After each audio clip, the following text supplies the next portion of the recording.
Bonjour à toutes et à tous, bienvenue dans cette nouvelle édition de la chronique Sport Weekend avec Guillaume Manderschag, le rédacteur en chef de Sprint Magazine, notre consultant. Bonjour Guillaume. Bonjour Adrien. Un nouveau Weekend Sport s'annonce dans la région, on parlera bien sûr de football, de Ligue 1 avec le LOSC en déplacement à Marseille, la Ligue 2, le National, plusieurs événements, course à pied hors stade comme souvent, du basket, également du handball et plusieurs infos en bref pour terminer. On va donc démarrer Guillaume avec le football, je le disais. La Ligue 1, les Lillois se déplacent à Marseille ce samedi à 17h. Et oui, c'est un petit peu un choc des extrêmes, hein, comme il y en a eu souvent cette saison, puisque c'est le 18e de Ligue 1 qui se rend chez le 4e. L'Olympique de Marseille, c'est 66 points, seulement 29 du côté lillois, et puis 19 victoires du côté de Marseille, alors que pour l'instant, le LOSC n'a gagné que 7 fois cette saison. Seulement 2 défaites à domicile cette saison pour les Marseillais. Lille n'a gagné que 3 fois à l'extérieur. Bref, j'aurais pu vous donner plein de statistiques. En tous les cas, ce qui est sûr, c'est que c'est un match des extrêmes à l'occasion de cette 34e journée de Ligue 1. En effet, ce samedi à 17h, c'est on ne peut plus déséquilibré. L'OM, en plus, joue sa place en Ligue des Champions. Hein. Ils sont au coude à coude avec l'Olympique lyonnais, alors que les Dogs jouent leur survie en Ligue 1.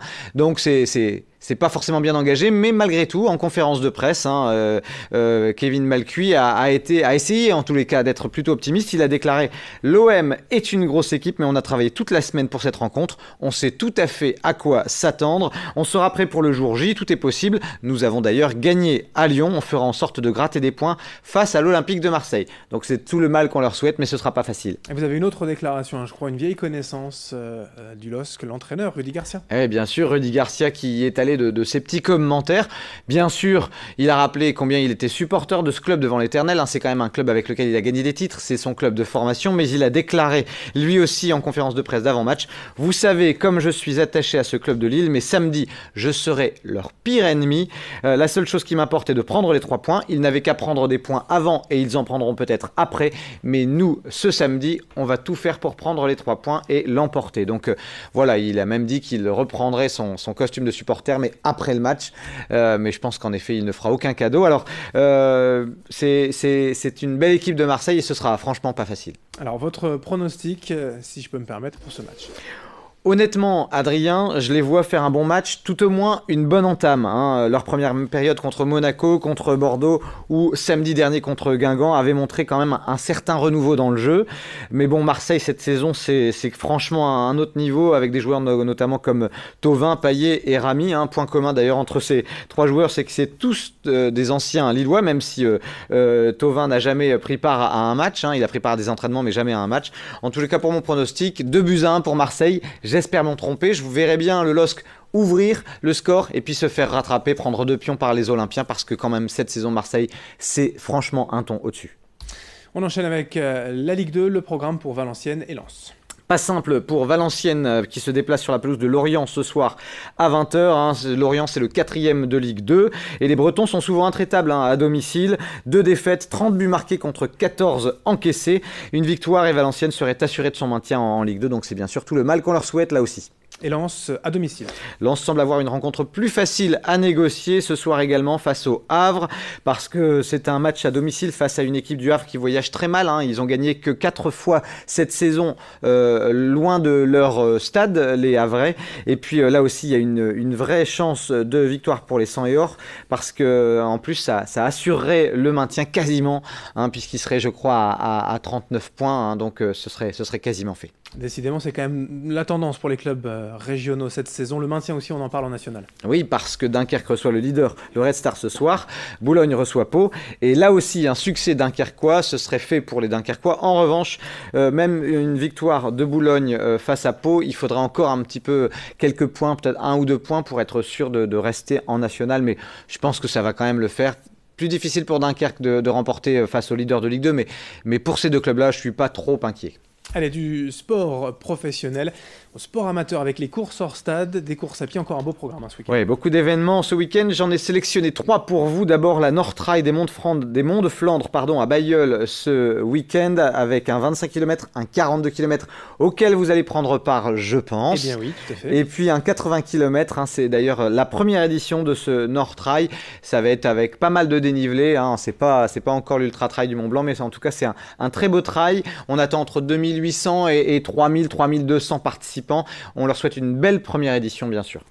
Ailleurs aussi, à Caudry, je crois. Oui, avec un trail urbain, celui-là, hein, le trail urbain de Caudry. Caudry, c'est près de Cambrai. C'est un 13 km 500 qui, donc, comme tous les trails urbains, va se balader un petit peu dans la ville, peut-être dans certains bâtiments. Donc voilà, le trail urbain de Caudry. Et puis on termine avec les foulées mécaniques Adrien à Douvrin, avec un 5 et un 10 km. Et là, c'est sûr, les foulées mécaniques, elles passent carrément dans les bâtiments de la Française de mécanique à Douvrin, là où on construit les fameux moteurs de Renault. C'est la 5e édition et il y aura quand même un peu moins de 2 km où on va parcourir le circuit dans les bâtiments à l'intérieur avant de ressortir autour des bâtiments de la Française de mécanique. Donc c'est sympa, c'est assez fun, ça permet de changer un peu. Un parcours assez original en effet. Courir dans une usine, ça n'arrive pas tous les jours. On enchaîne avec du basket. Oui, de la Pro A d'abord, pas de match ce week-end, mais la 30e journée aura lieu mardi, donc je vous annonce quand même que Gravelines Dunkerque recevra Le Mans et que Le Portel recevra Antibes. Le Portel, c'est fini pour les playoffs, il y a encore un petit espoir du côté de Gravelines malgré leur défaite à Pau en début de semaine. En tous les cas, une défaite du côté du BCM ce week-end, enfin mardi soir, pardon, et ce serait certainement terminé des playoffs. Et puis en Ligue féminine ? En Ligue féminine, à noter le début des quarts de finale de playoffs, hein, Villeneuve qui recevra Tarbes mercredi prochain. Et puis, on ne l'a pas dit, en Pro B masculine, même chose, les matchs ce sera mardi soir. Lille reçoit Aix-Maurienne et Denain va recevoir Rouen. Du handball au programme ce week-end. Avec un 7e match peut-être sans défaite pour les handballeuses de Saint-Amand. Hein, elles en sont à une série de 6 victoires consécutives et elles reçoivent l'équipe de La Rochelle ce samedi soir à 21h30, salle Maurice Hugo, donc à Saint-Amand, pour peut-être grimper encore d'une place et être parmi les 2 meilleures équipes au classement. L'accession n'est plus très loin. Et puis chez les garçons en National 1 ? Oui, avec Hasbrook qui reçoit Pau Nousti, ça ce sera ce samedi soir, donc en N1. Quelques infos en bref du volleyball. Avec Tourcoing qui a été éliminé des playoffs, hein, puisqu'ils ont perdu le match d'appui à Chaumont en début de semaine. En revanche, il y a les demi-finales de Ligue B et Cambrai est en demi-finale et joue à Narbonne ce samedi soir le match aller avant le match retour. Des courses hors stade mais aussi de l'athlétisme. Avec des meetings. Les meetings qui reprennent vie hein, en extérieur et 2 meetings ce week-end. D'abord le meeting Javary à Avion hein, ce samedi. Bonne chance aux athlètes de la CVA que je connais bien. Et puis le meeting Ferdi Petit au Touquet, c'est ce dimanche. Et puis il y aura aussi un événement sympa d'athlétisme là aussi à Valenciennes. Ça s'appelle le Décaleur. C'est un décathlon. On recevait sur cette antenne il n'y a pas si longtemps un pro hein, du décathlon, Gaël Quérin, qui porte les couleurs du Vafa. Mais là c'est un décathlon en l'espace d'1 heure. Donc c'est sympa, c'est à Valenciennes. Ça s'appelle le Décaleur. Merci Guillaume pour toutes ces infos et bon week-end. On se retrouve lundi pour débriefer. Bon week-end à tous. Merci à vous de nous avoir suivis. Dans un instant, la suite, notamment vos prévisions météo.